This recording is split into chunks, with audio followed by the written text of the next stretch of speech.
Pulso económico. Bueno, pues seguimos de enhorabuena. Les tengo que contar cómo ha ido la bolsa. La bolsa hoy ha cerrado en positivo, 0,97% de avance. El índice general, 7.870,6, que muchos no lo esperábamos. Ahí sigue, la semana está siendo plácida. Tres valores progresan hoy en Grifols, 3,85 arriba, Acerinox 3,15 arriba e Iberdrola, que presentaba resultados 2,77 arriba. En el lado de los que han tenido peor ejecutoria, el líder, el que más cae hoy, Santander, que presentaba resultados, luego lo desarrollaremos, 3,27 abajo, Rovi, los laboratorios 1,18 abajo, Indra 0,40 abajo. Bueno, y a continuación les voy a adelantar algunos de los temas que seguro que más les interesan del debate económico que mantenemos aquí cada tarde con los mejores expertos para que no se les escape ni un solo detalle. Efectivamente, tenemos que hablar de los resultados presentados hoy. Estamos en época de resultados y los de Iberdrola han sido bastante buenos. La eléctrica enfila los 4.200 millones de ganancias, aunque es verdad que sus cuentas en España retroceden un 14% menos. La hidroeléctrica ha anunciado que va a subir dividendos y luego les contaremos cómo su presidente, Ignacio Sánchez Galán, ha dicho hoy que si le imponen el impuesto a la eléctrica, Iberdrola acudirá a los tribunales. Y la cara B de la moneda, a pesar de que Banco Santander presentaba unos resultados récord con beneficio atribuido de 7.316 millones de euros en los 9 primeros meses del año, el orden de un 25% más. Bueno, pues a pesar de eso, castañazo en bolsa ha tenido fases muy negras esta mañana y al final el líder en caídas, 3,27 abajo. Les presento ya a nuestros invitados en Pulso Económico esta tarde, don Antonio Banda, CEO de Philcapital. Muy buenas tardes. Hola, buenas tardes. Bienvenido y muchas gracias. Muchas gracias. Y don José Luis Fernández Santillana, jefe de análisis y estudios del sindicato Usón. Muy buenas tardes. Hola, buenas tardes. Bienvenido también. Bueno, empecemos dando una perspectiva de lo que ha ocurrido hoy en la sesión. ¿Cómo lo ha visto? Bueno, la sesión ha empezado ya desde el principio bastante animada. Hemos tenido un día que venía también impulsada por lo que pasó ayer en Estados Unidos. Ayer estuvo la bolsa también subiendo, o sea que estamos en un momento en el que hay una serie de claves que están yendo bien, ¿no? Fundamentalmente hay, primero, el precio del petróleo que está rompiendo hacia la baja en todos los tipos, tanto en el Texas como el Brent. Y luego también estamos teniendo que se está revalorando el euro, ¿no? Hemos llegado a tenerle hoy a través del día por encima de la paridad, ¿no? Entonces, esas dos cosas marcan un poco la situación de los mercados y la visibilidad que tenemos sobre qué es lo que nos puede pasar en el corto plazo. Mientras que Estados Unidos vaya bien, yo creo que el resto de los mercados financieros van a seguir tirando de él. ¿Y mañana cuál es su apuesta? Mañana es el día de la gran reunión del Banco Central Europeo para subir los tipos. ¿Cuánto los van a subir?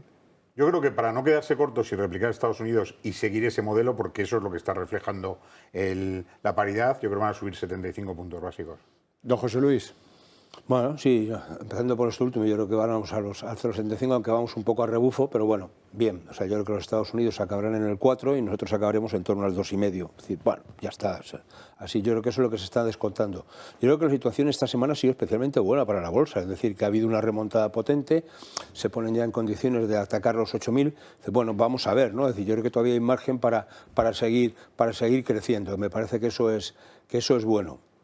A partir de ahí, bueno, pues yo creo que los inversores están un poco expectantes, ¿no? Es decir, yo creo que hay valores que son fiables y, por tanto, hay margen para seguir invirtiendo ahí y seguir creciendo, y a partir de ahí yo creo que el mes va a acabar en ese entorno de los 8.000, es decir, porque ya la situación es un poco de incertidumbre, ya están despejados, es decir, que los tipos van a subir, que la renta fija va a seguir apostando, es decir, pero hay valores que son fiables en la renta variable. Bueno, pues ahí estamos, ¿no? Es decir, que la situación del Reino Unido, vamos a ver también cómo encaja o no en toda esta situación, en todo este tema. Vamos a ver, Con un inconveniente, ¿no? Don José Luis, que la inflación siga bajando o no, porque puede ocurrir que repunte. Bueno, pero yo creo que ahí nos miramos todos en Estados Unidos y yo creo que lo que está es prácticamente estabilizándose en un valor muy alto, pero estabilizándose. Por eso yo no pienso que vaya a crecer mucho más, pero tampoco que vaya a bajar. Y por tanto es un escenario de cierta previsibilidad. Sí, yo creo que la inflación, que era ese repunte excesivo que tuvimos después del verano se ha tranquilizado un poco, y sobre todo porque tenemos el acompañamiento, primero, de las dos cosas que hablaba antes, del precio del petróleo y de la fortaleza del euro. Ante esas dos cosas, pues lo que vemos que son elementos antiinflacionistas y que van a llevar a una... No, estoy de acuerdo que no va a ser una caída fuerte, pero sí que más o menos estos niveles se pueden mantener. Bueno, vamos con los resultados de Iberdrola, de uno de los gigantones del IBEX 35.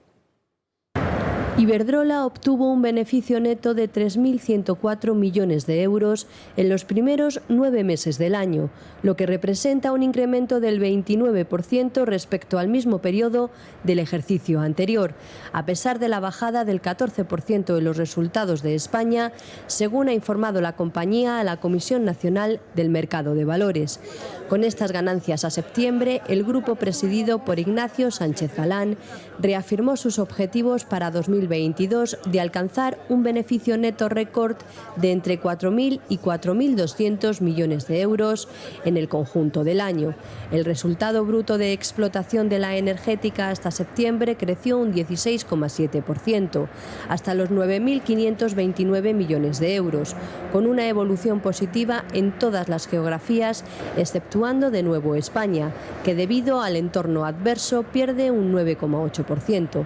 Las inversiones brutas orgánicas en el periodo del grupo se situaron en los 7.568 millones de euros en los 9 primeros meses del año, con un incremento del 14,2%, siendo el 40% en redes y el 49% en generación renovable.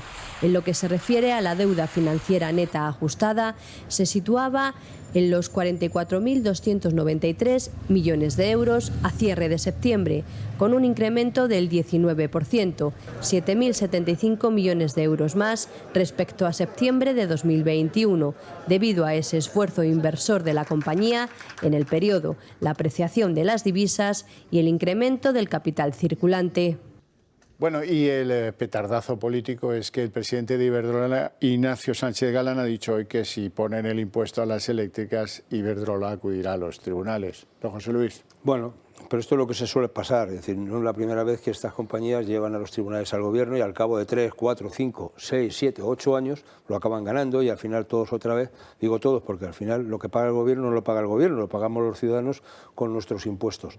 Y estas son a veces las chapuzas, pero el ganar tiempo. O sea, a mí lo que me preocupa de este tema es una reflexión, ¿no? Es decir, yo creo que todas las compañías del IBEX, Iberdrola es una de ellas, están teniendo todos beneficios, es decir, no hay ninguna que esté en pérdidas. El primer semestre ha sido especialmente bueno, este no apunta mal, el segundo, oiga, y eso tiene que ver un poco, yo no voy a entrar en la demagogia del gobierno, pero lo que sí digo es, oiga, estas compañías sí que pueden hacer un esfuerzo por incrementar los salarios para que parte de sus beneficios no vayan solo a dividendos, sino también vayan a su personal y vayan también de alguna manera a repercutir y a mejorar la capacidad adquisitiva de la gente. Es decir, me parece que es una cosa ejemplar, una cosa buena desde el punto de vista, digamos, del carácter social que también tienen que tener las empresas. Dicho esto, hay otra cuestión que a mí me parece importante. Es decir, cuando nosotros montamos el pollo, digo, y nosotros también como sindicato, oiga, estos de Google y tal, Alphabet, se llevan la pasta por ahí que no tributan en España y ya están haciendo los beneficios locos. Oiga, buena parte del beneficio de Iberdrola se realiza fuera, igual que de otras entidades que están en el IBEX. ¿Dónde se tributan? ¿Dónde han generado el beneficio? ¿O dónde tienen la matriz, en este caso España? Esto habrá que empezar a pensarlo también para nuestras empresas, que lo hablamos de las de fuera, pero no de las nuestras. Y esto es un problema, porque en este caso, si hablásemos solo del resultado contable en España, Iberdrola estaría en pérdidas. Entonces, ¿qué pasa? ¿Dónde está ese impuesto a los beneficios caído del cielo de las eléctricas? ¿Dónde? Sí, estoy de acuerdo, es difícil. O sea, las grandes compañías, las que todas tienen una exposición fuera de España, están viendo sus resultados incrementarse. Y es verdad que la situación con respecto a España está muy complicada. Es decir, los crecimientos están sostenidos. Esa situación de un poco problemas ante la legalidad de ciertas leyes que van a ir contra ellos también hace que todos los ajustes se vean de otra manera y que busquen cómo, y los abogados de las compañías estén buscando cómo no repatriar esos beneficios, porque si resulta que te van a penalizar, pues lógicamente, y es con lo que juegan las compañías, que esa penalización, si no se produce para su actividad en otros países, ¿cómo van a repatriar el dinero? Eso es una cosa que también el gobierno debía pensar y ver cómo está afectando a esas compañías a la posibilidad de que traigan y tengan mayor actividad o mayores impuestos en España. Yo creo que es un juego que realmente es un problema cuando no está clara la legalidad con la que te juegas o en la que estás haciendo tu actividad. Y si no la tienes clara, pues claro, empiezas a ver todas estas cosas, ¿no? En el caso de Iberdrola, bueno, los datos han sido bastante buenos, han sido unos datos que realmente han sorprendido al mercado por ese positivo y de ahí que el mercado haya reconocido hoy con esa subida, ¿no? Entonces, pues bueno, yo creo que es una expectativa buena para la compañía, que también ha hecho un reajuste, como has comentado, de management o de gestores, y eso está llevando pues que informen al mercado cuál es la situación y cómo puede ser la Iberdrola de los próximos años.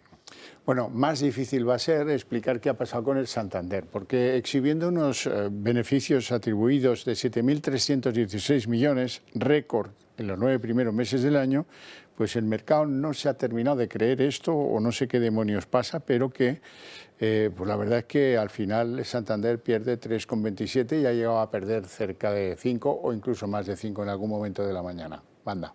Bueno, yo creo que el mercado, fíjate que esperaba unos resultados peores de los que han presentado, ¿no? O sea, lo que eran las estimaciones de los analistas estaban bastante por debajo de este resultado. Cuando ha salido el resultado, pues inicialmente parecía que iba a ser positivo, ¿no? Cuando lo sacaba antes de la apertura del mercado y estábamos viendo, bueno, pues esto empezará subiendo. Sin embargo, ¿qué ha pasado? Un poco al ver los detalles de los resultados, hay una parte bastante asignada a lo que es fuera de balance que tiene un crecimiento muy superior a la actividad bancaria. También es verdad que tienen, en el caso de Santander, tiene una posición importante en Inglaterra que le está afectando de forma negativa, y luego toda la parte que es Latinoamérica y Brasil, que también es donde tiene una parte importante de sus ingresos y que van a ver qué pasa el próximo domingo, ¿no? O sea, de sus riesgos. Eso es, que las dos zonas donde, aparte de España, tiene centrado su negocio, están las dos en una situación muy complicada. Y yo creo que eso es lo que el mercado ha descontado, viendo que, oye, esta situación que tenéis ahí, es más, no es una situación basada en la valoración por vuestros resultados, sino basada en la valoración por los riesgos políticos que vais a tener en el corto plazo. Y los dos, unos riesgos políticos muy cercanos. Sí, yo coincido. Es decir, yo creo que hay una valoración ahí más política que económica, ¿no? Desde el punto de vista del resultado, digo que el resultado está bien, es excelente. Digo, más allá de las provisiones, más allá de que todo el mundo detecta que todos los bancos están haciendo un acopio de liquidez por la que pueda venir, etcétera. Es decir, la situación. Pero aparte de eso, decir, oiga, está bien, ¿no? Es decir, incluso, claro, con las subidas de tipos y la subida del Euribor que se está planteando, oiga, todo esto es hacer caja, ¿no? ¿Qué está pasando? Es decir, claro, que un país como Brasil es una bomba de relojería en función de quién gane o no. La situación del Reino Unido, vamos a ver, es decir, con la llegada del nuevo ministro, esperemos que dure un poco más que la anterior. Es decir, vamos a ver qué situación se plantea ahí, porque si hay un partido experto en cargarse líderes, es el partido Tory, el Partido Conservador Británico. Es decir, que, bueno, vamos a ver, ¿no? Ojo que lo que está anunciando es... es que, claro, el tema del Reino Unido, no solamente es que el tema que se decía de la bajada de impuestos que se está utilizando, no, es que lo que había planteado era un incremento del gasto brutal, las empresas no llegaban y lo que había era una caída una falta de confianza de los inversores brutal, que ha hecho prácticamente quebrar todos los planes de pensiones, que son planes de pensiones de empresa, es decir, esos planes que es obligatorio hacerlos, que están asegurados, que son planes privados, que es lo que nos quieren colocar aquí como planes complementarios, y ojo, que las aseguradoras estaban quebradas y por tanto todo el sistema de pensiones del Reino Unido se caía. Y eso ha sido una buena parte del detonante que no se está contando. Y ese es el modelo que nos quiere traer aquí el señor Escrivá. Pues mire, va a ser que no, mejor que no. Sí, yo estoy de acuerdo. O sea, el tema de las pensiones en Inglaterra es un tema complicadísimo, porque además habían hecho una apuesta muy grande por las pensiones privadas y resulta que de pronto las cancelan. Entonces tienes una cantidad de dinero invertido por parte de los pensionistas o futuros pensionistas en unos planes de pensiones que se habían establecido como una cosa beneficiosa para todos, con unas rebajas además muy parecidas a la que tenemos aquí. O sea, que es un deferimiento del impuesto y lo pagas el 50% del impuesto cuando te jubilas y empiezas a sacar. O sea, era bastante parecido. ¿Qué ocurre? Se gestiona mejor que aquí, porque aquí el problema que tenemos es que siempre cogemos la parte más mala de los demás y nos encontramos con algo sin ni siquiera haberlo puesto en funcionamiento, que has perjudicado a todo el dinero que hay en pensiones. Más de 135.000 millones de euros que hay actualmente en planes de pensiones privados y de empleo, se quedan fuera y se quedan absolutamente parados por culpa de un ministro que no sabe de eso nada. Ya. Bueno, no en todas partes tienen grandes primos de Zumosol en su mercado de valores que sacan estos resultados en el tercer trimestre del año. Por ejemplo, les hablo de dos valores en Estados Unidos que eran, bueno, la bomba. Alphabet y Google. Google, por ejemplo, anunciaba ayer un beneficio pues que se desploma un 26,5%, a pesar de haber tenido un 6% de aumento de las ventas. No cumplen las expectativas y, por lo tanto, el mercado, ¡pum!, les castiga.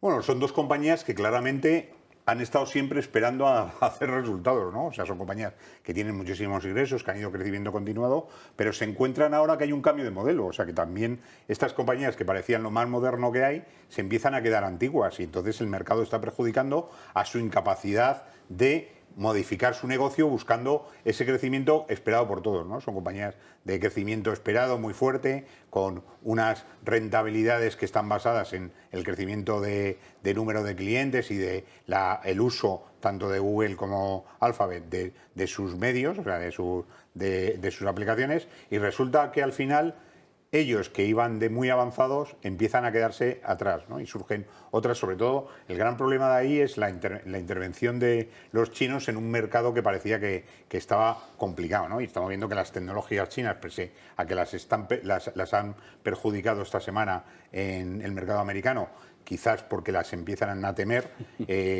estamos viendo que esas tecnológicas que están ocupando una parte importante que antes era muy difícil, le están quitando el sitio a los americanos con ese desarrollo, ¿no?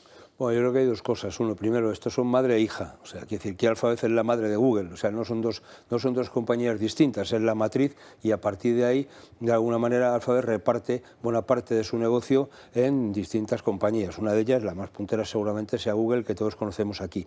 ¿Cuál es el problema? Una cosa parecida a Microsoft. Sí, claro. ¿Cuál es el problema de aquí? Es decir, que al final surge la competencia, es decir, claro, Microsoft también compite con esto, si está ofreciendo servicios en línea también muy potentes. Las compañías chinas también van a ofertar este tipo de situaciones y luego hay todo un tema que es un poco escabroso, entre comillas, que es hacia dónde va a ir todo el tema del Big Data, el tratamiento del 5G, el Big Data, es decir, todo lo que tiene que ver, en definitiva, con el tratamiento de los datos. Y la gente está siendo muy retroactiva, es decir, a no poner datos encima, es decir, la gente empieza a ser proteccionista de su intimidad, cosa que, por otro lado, me parece especialmente bueno, ¿no? Entonces, juntando eso con que la crisis económica lleva a que los servicios de pago no se activan, simplemente te quedas con los servicios mínimos, pues hace que buena parte del negocio se contraiga. Bueno, una sorpresa les voy a dar yo ahora. Resulta que nos habían dicho que el famoso impuesto para los ricos, el famoso impuesto de la solidaridad, el famoso impuesto temporal que decían, ¿no? Porque tienen que pagar más y contribuir más los que tienen más posibilidades de hacerlo. Eso estaba previsto para el año que viene, para el año 23, y sin embargo se va a poner en marcha este mismo año. Les quiero recordar que este grandioso impuesto aportaba a las arcas públicas alrededor de 3.000 millones sin demostrar, de estos que dice el Ministerio que va a traer 3.000 millones y que luego ya veremos si eso cuadra. Como nos han engañado ya con la tasa Tobin, con la tasa Google, pues probablemente también en esto nos engañen.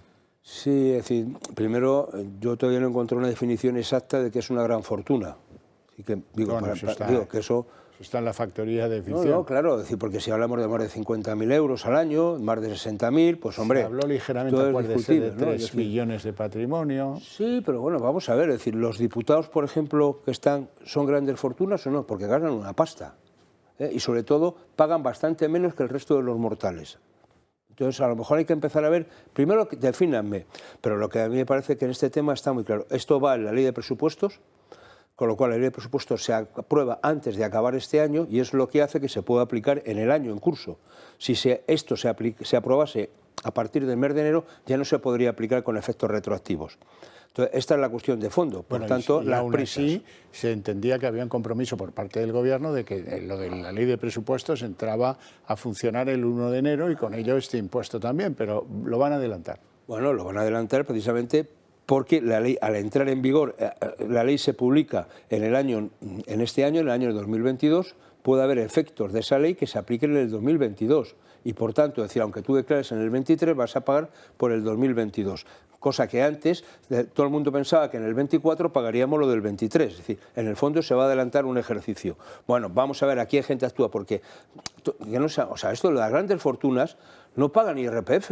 O sea, tributan por sociedades y tributan donde tributan, y si es que tributan. Es decir, la capacidad de escaqueo fiscal de una gran fortuna es infinitamente superior a la del currito que tiene una nómina, por mucho que esa nómina sea más o menos gorda, incluso que llegue hasta los 45.000 euros. Ninguna capacidad, es decir, todo aquel que tiene una nómina está pillado. Ahora, el que gana un par de milloncillos de euros al año, pues hombre, seguramente tiene posibilidades de llevárselo donde quiera y cuando quiera. Anda. Sí, yo veo injusto, veo injusto el impuesto y veo injusto también la fiscalidad que tenga efecto retroactivo para el año 2022, aunque se apruebe antes de final de año. ¿Qué ocurre? Que claro, normalmente lo que tienes es un año fiscal para intentar analizar, estudiar y ver cómo pagan los impuestos. Eso es el derecho que tienes como pagador, ¿no? Pero si, no te dan luego, margen. Si a ti te lo dan sin margen y resulta que lo que ya has hecho en enero está penalizado o está fiscalizado con una decisión que se toma en diciembre, parece poco sentido, ¿no? Y yo creo que, desde luego, creo que inconstitucionales y desde luego creo que no sería lo que hemos hablado antes. A lo mejor te pones a recurrir y te dan la razón dentro de 10 años cuando no está este gobierno ni de casualidad, y además que todo haya cambiado. Pues es que no tiene mucho sentido. Sí, cuando los impuestos, desde luego, tienen que servir al país, no tiene que servir al que está en el gobierno. Ayer, sin ir más lejos, Telefónica le ganó un pleito a Hacienda y 1.200 que hay que pagar, y los intereses que es con dinero nuestro, con los que se pagan. Esto sí, por haber hecho las cosas mal en Hacienda, ¿eh? Lo de siempre, ¿verdad? Bueno, don José Luis Sardón, deseos de conocer su opinión sobre un anuncio que hacía hoy la vicepresidenta y ministra de Trabajo, Yolanda Díaz, y es que propone que se suba a 1.100 euros el salario mínimo interprofesional. Ahí lo ven. ¿Cómo lo ve? Bueno, bien, a mí me parece bien, es decir, que se proponga, ahora yo creo que el salario mínimo interprofesional tiene que subir. Esto, cuando hablamos de armonizarnos con Europa, bueno, pues también es otro campo donde armonizarnos, ¿no? Estamos en la cola de los países desarrollados o encabezando la cola de los menos desarrollados dentro de la Unión Europea. Es decir, que si me comparo con Alemania, que está por encima de los 1.500, 1.600 euros, pues queda muy por abajo. Y las tasas de paro de Alemania o las tasas de productividad, incluso aunque la situación económica, bueno, yo creo que ahora el tema es, esto recordar que lo anunció durante todo este año, no pudo hacer una segunda subida porque lo que está previsto constitucionalmente es que sea anualmente la revalorización del salario mínimo, con lo cual eso empezará a funcionar a partir con efectos retroactivos seguramente desde enero, y lo que decía la comisión de expertos es que había que ir ahora en torno a los 1.060, es decir, si ahora quiere pegar un salto, es decir, aquí empezamos ya con los anuncios electorales, y una cosa es el anuncio y otra cosa es la materialización.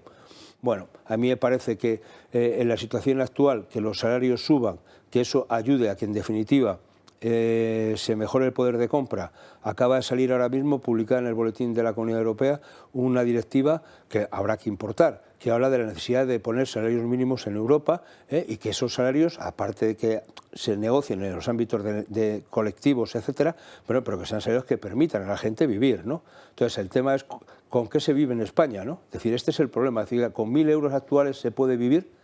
Radicalmente no. Pues no. La cuestión es que esto merma la capacidad de crear empleo. No se sabe en cuánto. Hubo un cálculo que usted discute conmigo siempre. Sí, pero porque el Banco de España lo que dijo es que no se había creado, pero no se había destruido. Bueno, entonces hubo gente que manipuló el tema. No, correcto. No es lo mismo no crear que destruir. Pero es decir, oportunidad perdida en un país donde tenemos más de 3 millones. Bueno, pero fíjate que yo sigo diciendo que este tema es que a mí también salen otros datos, que es Comunidad de Madrid, tasa de paro en torno al 10%, bastante por debajo de la media. Es la que tiene el coste laboral más alto, los salarios más altos de toda España. Oiga, donde hay salario más alto hay menos paro. Y esto también es un hecho empírico, ¿eh? Es un hecho por tanto, a partir de ahí funcionemos. Anda, últimos segundos. Muy fácil. Añadido a esto, ha dicho que también se va a cobrar el paro en función de tu riqueza. Que eso es otra cosa que ya veremos cómo es imposible juzgar a alguien que le van a poner en la calle a base de lo que tiene. Es decir, resulta que tú has heredado de tu padre una herencia y por eso cero de paro, cuando estás contribuyendo al desempleo. Estos son cosas absurdas, absolutamente electorales y que no van a ningún lado. Bueno, esperemos que sea así, como dice don Antonio Banda. No tenemos tiempo para más. Os agradezco muchísimo vuestra presencia y vuestras opiniones, a ustedes su paciencia desde sus hogares, y esa es la razón por la que les invito a seguir en la cadena y a ver la redacción abierta de la tarde con todo lo que tiene que ver con la política.